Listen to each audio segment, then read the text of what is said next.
Anda kembali bersama kami dalam Breaking News Metro TV. Saya masih bersama dengan Profesor Dr. Asrorun Niam yang merupakan Ketua MUI Bidang Fatwa. Prof. Niam, ini kan tadi kita sudah mendengarkan ya beberapa pemantauan hilal yang dilakukan di sejumlah lokasi dan dinyatakan nampaknya kecil kemungkinan untuk dapat hilal ini dilihat. Tapi tadi juga kita sudah bahas bahwa ada juga metode yang digunakan oleh Muhammadiyah yakni kalender Hijriah Global Tunggal. Nah, ini mungkin tidak digunakan di Indonesia, mengingat kalau global kan berarti dimanapun hilal itu terlihat, let's say mungkin di Alaska itu kan ada perbedaan waktu dengan Indonesia. Nah seperti itu kan, perbedaan itu kan membuat akan sulit untuk diterapkan oleh masyarakat kita, Prof. Karena di sana sudah malam, kita sudah keesokan harinya, sudah pagi hari. Nah itu seperti apa? Ya, yang pertama tadi disampaikan kecil kemungkinan, sebenarnya bukan kecil kemungkinan, mustahil. Mustahil ya justru ya? Mustahil, seperti mencari lelaki yang bisa hamil, kira-kira begitu. Tidak mungkin ya? Memang nggak mungkin, sudah nggak mungkin itu. Kemudian yang kedua, bagaimana kemungkinan konsep KHGT ini bisa diberlakukan, saya kira sangat mungkin juga ya. Tetapi tentu ada variabel-variabel lain yang perlu dihitung. Salah satunya adalah variabel ulil amri, karena ini adalah urusan fikih sosial. Kan nggak mungkin tiba-tiba kemudian ditetapkan oleh satu orang kemudian memaksa yang lain. Jangankan tingkat global, tingkat nasional saja dengan otoritas ulil amri yang ada, belum semua bisa tunduk dan patuh. Saya kira ini ada hal yang bersifat dasain, ada yang bersifat dasolan, ada yang apa yang kita harapkan, tapi ada juga kondisi wakilnya yang harus juga kita jadikan pertimbangan. Tetapi ide itu tidak boleh mati memang ya, terkait dengan komitmen membangun kebersamaan di tingkat global, karena secara norma itu sangat dimungkinkan untuk keberlakuan ajaran agama Islam, khususnya terkait dengan masalah urusan sosial seperti penetapan awal Ramadan, awal Syawal dan juga awal Dzulhijjah berlaku global. Tetapi tentu harus mempertimbangkan kondisi faktual astronomis juga, di samping kondisi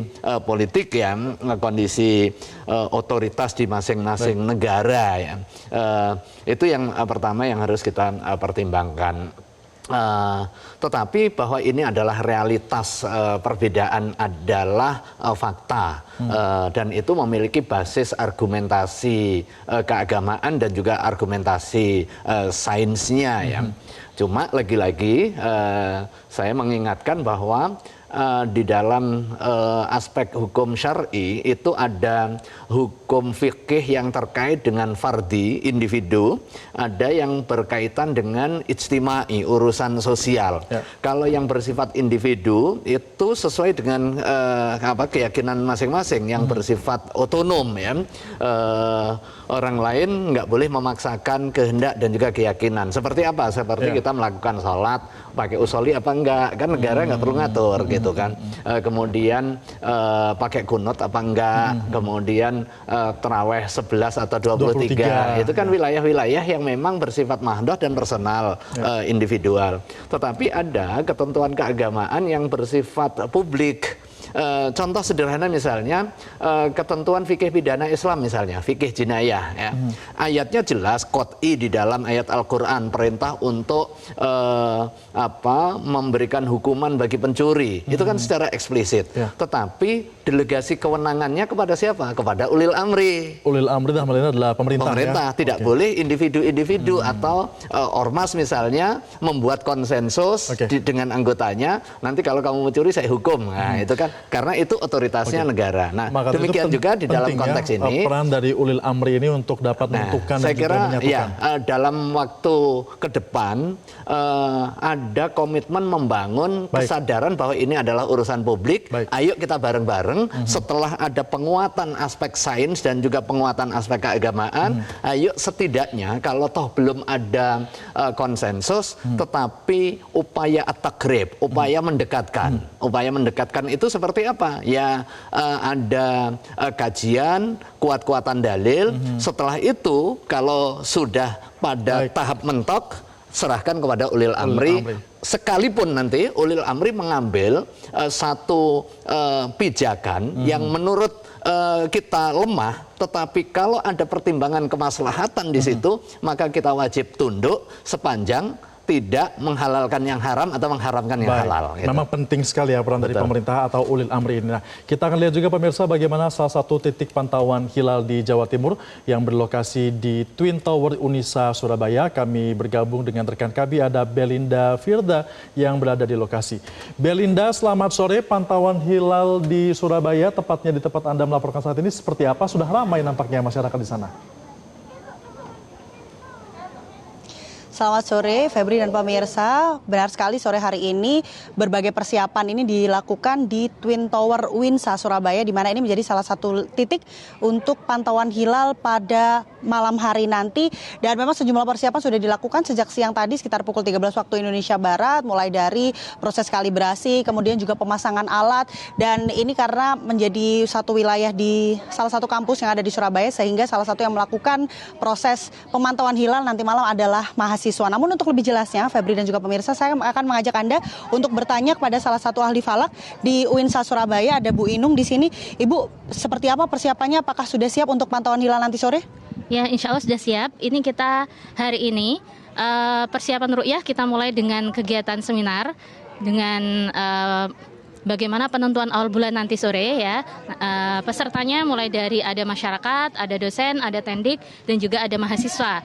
Nah, untuk acara tadi itu dimulai dari jam 13, kemudian diakhiri jam 4 sore, kemudian dilanjutkan dengan ini kita mau ru'yah ya. Ru'yah ini dimulai dengan persiapan alat, kita melakukan kalibrasi alat, ada 6 alat yang kita gunakan, ada 2 teleskop robotik, ada 2 teleskop manual, kemudian ada 2 binokuler, kemudian juga ada 2 teodolit begitu. Nah, alat-alat tersebut sudah kami pasang sebagaimana bisa kelihatan di belakang, dan ini mahasiswa dan juga ada masyarakat yang ikut nanti ketika ru'yatul hilal. Ibu, boleh dijelaskan nggak nanti yang terlibat selain mahasiswa dan masyarakat akan siapa saja yang melakukan proses pantauan hilal? Ya, nanti selain masyarakat, dosen, dan juga ada beberapa pimpinan yang nanti akan ikut hadir kita untuk melakukan ru'yatul hilal di sini, gitu ya. Bu, nanti untuk proses mulai penglihatan begitu ya, itu dimulai jam berapa, Bu? Penglihatannya kita mulai dari terbenam matahari. Untuk di UINSA sendiri atau di Surabaya, ini terbenam matahari nanti sekitar pukul 17.53. Jadi sejak itu kita akan melakukan ru'yatul hilal. Tapi untuk keterlihatan hilal ini kemungkinan tidak bisa terlihat karena memang hilal masih di bawah ufuk dan belum terjadi ijtima. Ijtima nanti baru terjadi jam 19 lebih 1 menit begitu. Baik, Ibu, kita nantikan seperti apa nanti proses ru'yatul hilal di sini. Terima kasih banyak, Bu Inung.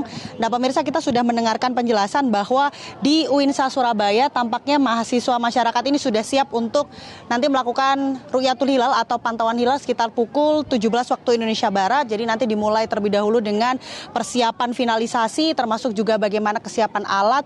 Dan memang bisa saya gambarkan, pemirsa, di Surabaya sejak sore tadi ini mendung, ini menjadi salah satu kendala cuaca ketika nanti akan melakukan proses pantauan hilal, dan juga kita menantikan apakah akan terlihat, karena mengingat bahwa hasil pantauan hilal pada sore hari ini atau tanggal 29 Saban ini akan menjadi penentu kapan Ramadan akan dimulai atau kapan 1 Syawal ini akan dimulai, menentukan awal puasa bagi seluruh umat Islam yang akan menjalankan puasa.